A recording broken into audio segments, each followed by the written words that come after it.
Hello guys, welcome back to my channel. आज मैं आपको बहुत इंटरेस्टिंग टॉपिक समझाऊंगी। आज मैं आपको समझाऊंगी शुक्राणु के जीवन काल के बारे में।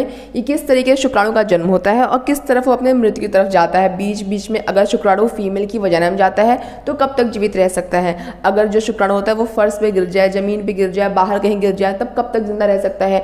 अगर आप उसको फ्रोजन करा दो, जैसे बहुत सारे लोग स्पर्म को डोनेट करते हैं ना, तो अगर आप अपने स्पर्म को डोनेट कर दो, या फिर अगर आपको लगता है कि आपके जो शुक्राणु की क्वालिटी खराब हो रही है, आप उसको कब तक स्टोर करके रख सकते हो। अगर नाइटफॉल हो गया है तो कब तक जिंदा रह सकता है। अगर कहीं बाहर निकला ही नहीं तो आपके शरीर में कब तक जीवित रह सकता है और शरीर में फिर जाएगा कहाँ। इन सभी चीज़ों को आज की वीडियो में समझेंगे। स्टार्ट करते हैं वीडियो को। सबसे पहले जन्म की बात करते हैं कि आखिर शुक्राणु का जन्म कैसे होता है। शुक्राणु का जन्म बहुत ही महत्वपूर्ण है क्योंकि शुक्राणु के जन्म से ही एक नई पीढ़ी जन्म लेती है। शुक्राणु जब तक शुक्राणु का जन्म नहीं होगा, नई पीढ़ी का जन्म नहीं होगा, तो शुक्राणु का जन्म बहुत महत्वपूर्ण है। शुक्राणु के जन्म के बारे में समझते हैं कि शुक्राणु का जन्म होता कहाँ है। तो पुरुषों के पास एक बहुत ही अलग अंग होता है जिसे हम टेस्टिस कहते हैं। उसे आप टेस्टिकल्स भी कह सकते हो, उसको हिंदी में हम वृषण भी कहते हैं। तो जो शुक्राणु का जो जन्म होता है वो पुरुषों के टेस्टिकल्स में होता है। पुरुषों के टेस्टिकल्स में एक कॉइल्ड स्ट्रक्चर होता है, बहुत ही घुमावदार आकृति होती है, उसको हम सेमिनिफरस ट्यूब्यूल्स कहते हैं। उसी ट्यूब्यूल्स के अंदर शुक्राणु का जन्म होता है। ठीक है, अब देखो उसके बाद कह रहा है कि जो टॉप ऑफ द टेस्टिकल्स होता है, आपने टेस्टिकल्स देखे होंगे जब डायग्राम में हम देखते हैं तो जो टेस्टिकल्स के ऊपर एक कैप लाइक स्ट्रक्चर दिखता है उसको हम कहते हैं एपिडिडाइमिस। वहाँ पे जो आपके शुक्राणु होते हैं वो स्टोर होते हैं, मैच्योर होते हैं। जैसे कि आप ये कह सकते हो कि एक शुक्राणु को मैच्योर होने में लगभग 72 दिन का समय लगता है। वैसे हर रोज़ आपके शरीर में, यानी कि पुरुषों के शरीर में हर रोज़ करोड़ों शुक्राणु बनते रहते हैं। ठीक है, लेकिन एक शुक्राणु को मैच्योर होने में, पूरी तरीके से परिपक्व होने में 72 दिनों का समय लगता है। बिल्कुल आप इसे ऐसे समझ सकते हो जैसे हर रोज़ बहुत सारे बच्चे पैदा होते हैं लेकिन एक बच्चे को बनने में 9 महीने का समय लगता है। सेम आपके स्पर्म के साथ भी है कि हर रोज़ करोड़ों शुक्राणु का जन्म होता है लेकिन एक शुक्राणु को पूरी तरीके से मैच्योर होने में 72 दिनों का समय लगता है। ठीक है, अब देखो एक आपका शुक्राणु बन गया, कहाँ बना? सेमिनिफरस ट्यूब्यूल्स में। वो मैच्योर हो गया, कहाँ पे मैच्योर हो? आपके एपिडाइमिस में। अब उसके बाद क्या होगा? जब आपके पेनिस में स्टिमुलेशन होगी, जब वहाँ पे उत्तेजना होगी, तो आपका जो स्पर्म है वो आपके पेनिस के जरिए आपके शरीर से बाहर निकल आएगा। तो ये तो जन्म से मैच्योर होने तक की कहानी होगी कि आपके स्पर्म का जन्म हो गया, वो बिल्कुल मैच्योर हो गया। मैच्योर होने में लगभग उसको 72 दिनों का समय लगा। अब जब आपके पेनिस में स्टिमुलेशन हुआ, उत्तेजना हुई, तो जब ब्लड का फ्लो ज़्यादा होता है, जब आपका पेनिस स्टिमुलेट होता है तो जो स्पर्म होता है वो उसके जरिए बाहर जाता है। अब बाहर आया, हम ये मानते हैं कि वो बाहर फीमेल की वजाइना में गया है। ठीक है, अगर फीमेल की वजाइना में उसको एग मिला, एग कब मिलेगा? जब फीमेल ओव्यूलेट करेगी। ओव्यूलेट का मतलब होता है महीने का वो समय जब महिला के ओवरी से एक एग मैच्योर होकर बाहर रिलीज होता है। वो स्पर्म का वेट करता है कि स्पर्म आएगा। स्पर्म अगर उससे मिल गया तो कंसेप्शन यानी कि प्रेगनेंसी हो जाएगी। अगर स्पर्म उससे नहीं मिला तो प्रेगनेंसी हो नहीं पाएगी, क्योंकि जो फीमेल का जो अंडा होता है ना वो बहुत लंबे समय तक जिंदा नहीं रहता।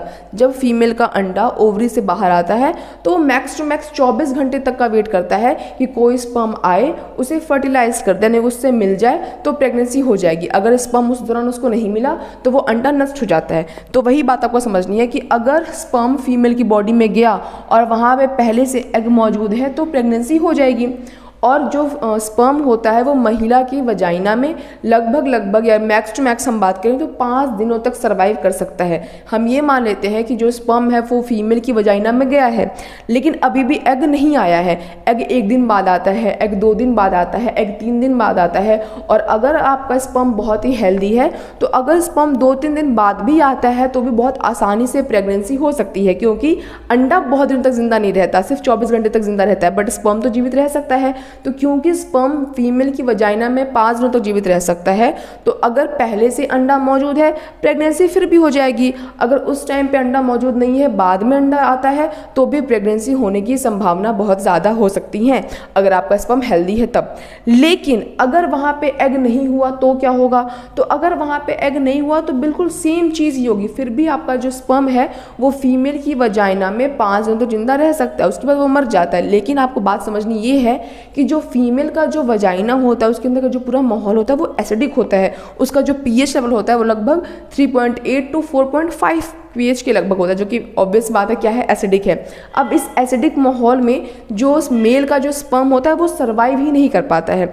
बहुत सारे स्पर्म तो एंट्री करते ही मर जाते हैं, मतलब वो 5 दिनों की बात तो बहुत दूर की बात है, एंट्री किया नहीं कि तुरंत उनका एनकाउंटर हो जाता है। एनकाउंटर कैसे होता है कि जो फीमेल की बॉडी होती है वो उसको फॉरेन पार्टिकल समझती है, उसको लगता है कि कोई बाहरी कोई जीव जंतु आ रहा है जो कि हमारे लिए बिल्कुल सुरक्षित नहीं है, तो जो फीमेल की बॉडी होती है वो ऐसे उसका एनकाउंटर कर देती है। वहाँ का माहौल ही, वो स्पर्म वहाँ पे जीवित नहीं रह पाता है। जो बहुत ही अच्छा हेल्दी एक्टिव स्पर्म होता है वही फीमेल की बॉडी में 5 दिनों तक सर्वाइव कर सकता है। तो मुझे लगता है आपको ये चीज़ समझ में आ गई होगी। अब बात करते हैं, अगर आउटसाइड इजैकुलेशन हो जाए, स्पर्म आपका बन गया, फीमेल की बॉडी तक चला गया, बट क्या होगा अगर आपने स्पर्म को बाहर निकाल दिया? वो मास्टरबेशन के जरिए भी हो सकता है, अगर आपको नाइटफॉल हो गया तो भी हो सकता है।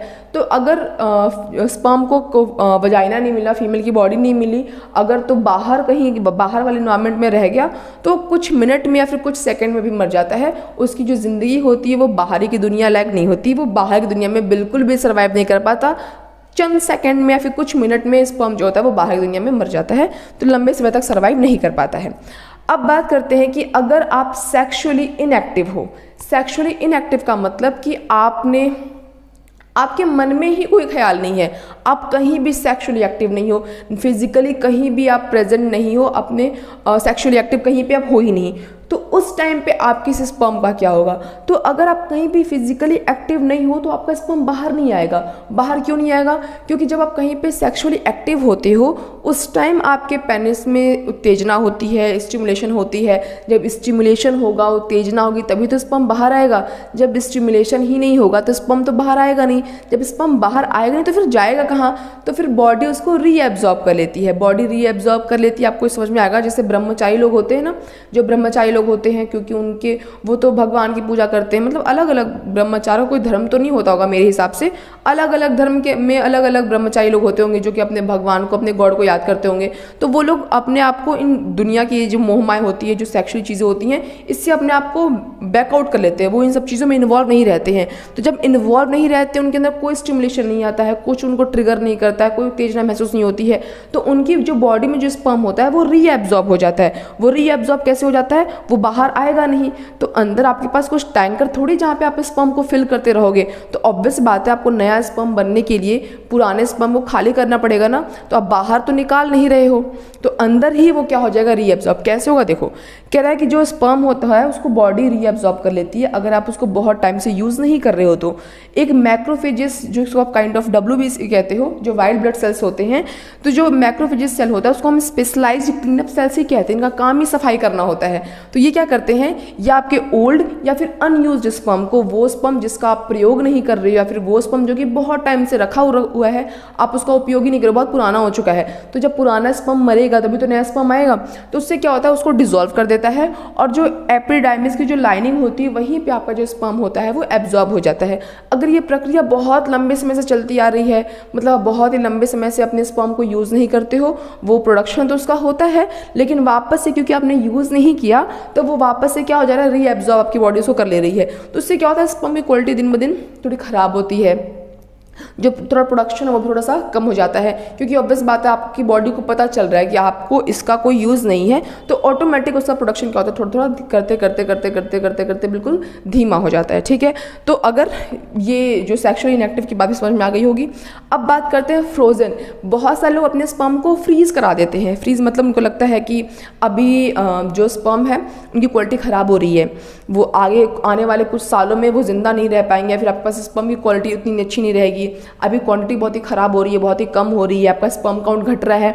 तो बहुत सारे लोग क्या करते हैं, अपने स्पर्म को स्टोर करा देते हैं कि जब ज़रूरत होगी तब उसका हम क्या कर लेंगे, उपयोग कर लेंगे, क्योंकि बॉडी में रहेगा तब तो ख़राब हो जाएगा, क्योंकि लगातार आपकी क्वालिटी घट रही है, क्वांटिटी घट रही है, तो उसको वो फ्रीज़ करा देते हैं, फ्रोजन करा देते हैं। तो वहाँ पर आप अपने स्पर्म को 55 सालों तक फ्रोजन करा के रख सकते हो। मतलब आप अभी चाहो तो अपने स्पर्म को फ्रीज करा दो, और कब तक वो फ्रोजन रहेंगे, 55 ईयर्स, अप टू 55 ईयर्स तक वो क्या रह सकते हैं, फ्रोजन रह सकते हैं। बट आपको हर 10 साल में अपना कंसेंट देना पड़ता है कि जी हाँ, आप अभी स्पर्म को स्टोर रखो, हम जो भी पेमेंट होती है वो करो, जो भी लीगल फॉर्मेलिटी होती है वो करो, क्योंकि बिना आपके कंसेंट के वो 10 साल जब पूरे हो जाते हैं तो बिना आपके कंसेंट के वो लीगली उतने टाइम तक स्टोर करके नहीं रख सकते। तो आपको हर 10 साल बाद अपना कंसेंट रिनोवेट कराना पड़ता है, वापस से न्यू कराना पड़ता है। तो देखो इस तरीके से जो शुक्राणु उसकी पूरा जीवन काल है कि किस तरीके से उत्पत्ति हुई, फीमेल की बॉडी में गया तो क्या हुआ, अंडा मिला तो क्या हुआ, अंडा नहीं मिला तो क्या हुआ, अगर बाहर निकल गया तो क्या हुआ, सेक्सुअली इनएक्टिव रहे तो क्या हुआ, और अगर आपने उसको फ्रीज करा दिया तो क्या हुआ। इन सभी चीज़ों को मुझे लगता है मैंने बहुत ही आसान भाषा में बहुत ही बेहतरीन तरीके से आपको समझा दिया है। बट फिर भी कुछ डाउट रह जाता है तो कमेंट बॉक्स में कमेंट करना, मैं वहाँ पर रिप्लाई देने का ज़रूर कोशिश करूँगी। बाकी ऐसे और इंटरेस्टिंग टॉपिक्स के लिए मेरे चैनल सब्सक्राइब कर देना। अगर वीडियो पसंद आई तो इसे एक लाइक ज़रूर करना। That's all, bye guys.